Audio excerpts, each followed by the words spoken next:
क्या America Iran के ऊपर करने वाला है एक बहुत बड़ा हमला? क्या रशिया अब खुले तौर पे ईरान का साथ देते हुए सामने नजर आ रहा है? तो क्या ये जो जंग है वो अब जंग नहीं, वर्ल्ड वॉर 3 का रुख इख्तियार कर रही है? क्योंकि जिस तरीके से तस्वीरें सामने आ रही हैं उससे यही अंदाज़ा लगाया जा सकता है। प्रेसिडेंट पुतिन की 90 मिनट तक डोनाल्ड ट्रंप से फ़ोन कॉल पे बातचीत और उसके बाद उनका ये कहना कि उनको ईरान के सुप्रीम लीडर मुश्तबा खामनेई की तरफ से एक सीक्रेट मैसेज मिला है और उसके बाद अमेरिका को खुले तौर पे चेतावनी देना, धमकी देना, ये इस चीज़ का अंदेशा है, ये अंदाज़ा लग सकता है कि जो जंग अभी तक अमेरिका, ईरान, इजराइल के बीच में चल रही थी, अब वो बढ़कर, अब वो गल्फ कंट्री से निकल कर अब वो रशिया तक पहुंच चुकी है, जिसमें अब रशिया जो खबरों के अनुसार बात करें तो पहले बैकफुट पे नज़र आ रहा था, लेकिन अब रशिया सबके सामने खुले तौर पे कबूल कर चुका है कि वो ईरान के साथ है, वो ईरान के साथ खड़ा था, खड़ा रहेगा और हमेशा खड़ा ही था शुरू से। यानी ईरान खुले तौर पे अब ईरान का सपोर्ट खुले तौर पे रशिया फ्रंट फुट पे आके कर रहा है। 90 मिनट की फ़ोन कॉल पे पुतिन ने डोनाल्ड ट्रंप को बहुत अच्छे से ये बात समझा दी कि अगर आप अमेरिका कोई ईरान के ऊपर किसी भी किस्म का ज़मीनी हमला करने की तैयारी कर रहा है या हमले की सोच भी रख रहा है तो उसको अपने जहन से निकाल दे, क्योंकि रशिया अब ईरान के साथ खड़ा है और अगर अमेरिका ऐसी कोई भी हलाकत करने की कोशिश करता है, ऐसा कोई भी कदम उठाता है, तो रशिया अमेरिका के अंदर कयामत ले आएगा, कयामत जैसे मंजर खड़ा कर देगा। खुले तौर पे पुतिन ने अब अमेरिका को चेतावनी दे दी है, धमकी दे दी है। उन्होंने कहा है कि अब ईरान पे हमले करने की नीयत रखने पर भी सज़ा मिल सकती है और सज़ा इतनी खतरनाक होगी जो आपको हमेशा याद रहेगा। यानी अब जहाँ पे पहले अमेरिका जो सुपर पावर का नाटक रचता था वो ईरान के साथ लड़ रहा था, अब उसके साथ रशिया भी आ गई है। वर्ल्ड की सेकंड,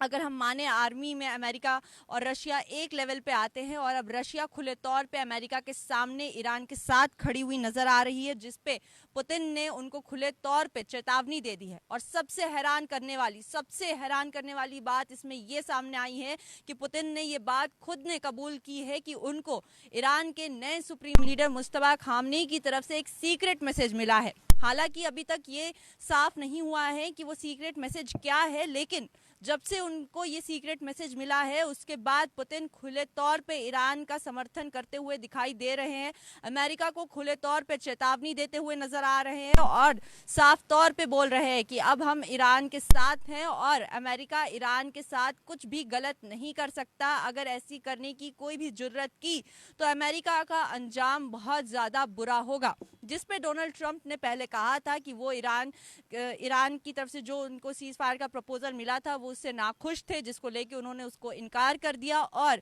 छोटे और खतरनाक हमलों की धमकी दी है। और उसके बाद उन्होंने ये भी कहा कि जो हमने ब्लॉकेड किया है, स्ट्रेट ऑफ हार्मोज को जो हमने ब्लॉक किया है, वो भी एक हमला है ईरान के ऊपर और वो बॉम्ब और मिसाइल गिराने से भी खतरनाक हमला है, क्योंकि ईरान का हर रोज का नुकसान हो रहा है। $500 मिलियन का नुकसान ईरान को पर डे का उठाना पड़ रहा है स्ट्रेट ऑफ हार्मोज की ब्लॉकेड की वजह से। जिसके बाद आईआरजीसी ने साफ तौर पे ईरान के आईआरजीसी ने साफ तौर पे अमेरिका को कहा कि ब्लॉकेड अगर जल्द से जल्द हटी नहीं, तुम हम पे हमला करो या ना करो, हमारी तरफ से तुम्हारे पे बहुत खतरनाक और भयानक हमले हो जाएंगे। तुम्हारी जितनी भी वो सुपरसोनिक मिसाइल्स है, वो खिलौने हैं।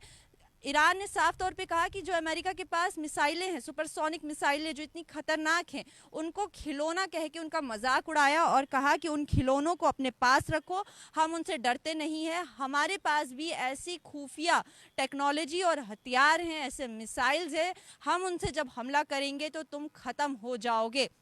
और आईआरजीसी ने ये तक कहा कि अगर हम पे हमला हुआ तो गल्फ कंट्रीज़ में जितनी भी सेना तैनात है, आर्मी सेना तैनात है अमेरिका की, उनको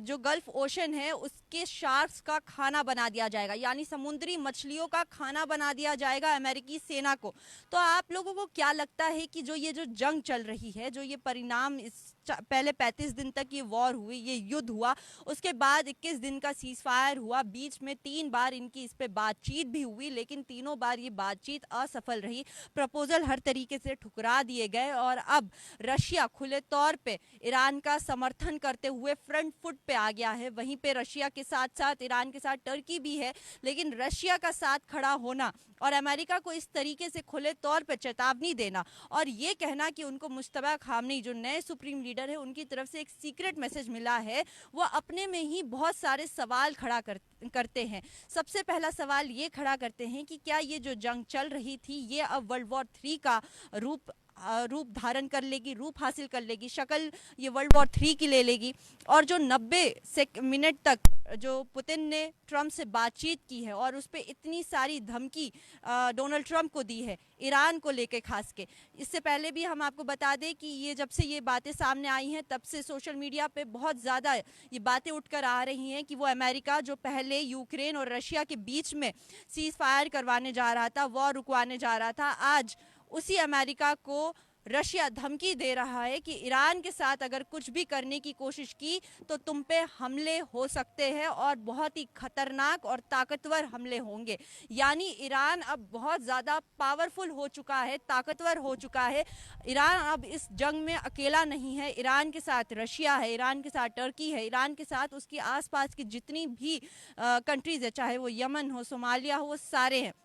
और स्ट्रेट ऑफ हार्मोज की ब्लॉकेड को लेकर यमन से, सोमालिया से भी अब चेतावनी आ गई है कि अगर वहां से ब्लॉकेड नहीं हटा तो लाल सागर से इजरायली जहाज़ों को या इजराइल से कनेक्टेड या लिंक्ड किसी भी जहाज़ को लाल सागर से जाने नहीं दिया जाएगा और बाब अल मंदीब पर भी टैक्स लेना शुरू हो जाएगा। वहीं पे जो स्ट्रेट ऑफ हार्मोज पे जो टैक्स अब चाइनीज़ करेंसी में लिया जा रहा था, IRGC ने साफ कहा कि अब वो ईरानी करेंसी में लिया जाएगा। यानी दिन ब दिन जो इस जंग की तस्वीरें हैं वो बदलती जा रही हैं, ये जंग रुकने का नाम नहीं ले रही, आए दिन इसमें हालात बदल रहे हैं और देखने वाली बात यही है कि आने वाले दिनों में अब और क्या होता है। आपकी इस बारे में क्या राय है हमारी कमेंट सेक्शन में ज़रूर बताइए। फिलहाल के लिए हमें दीजिए इजाज़त, बाकी और देश और दुनिया की तमाम खबर देखने के लिए बने रहिए न्यूज़ इनसाइडर 24/7 के साथ।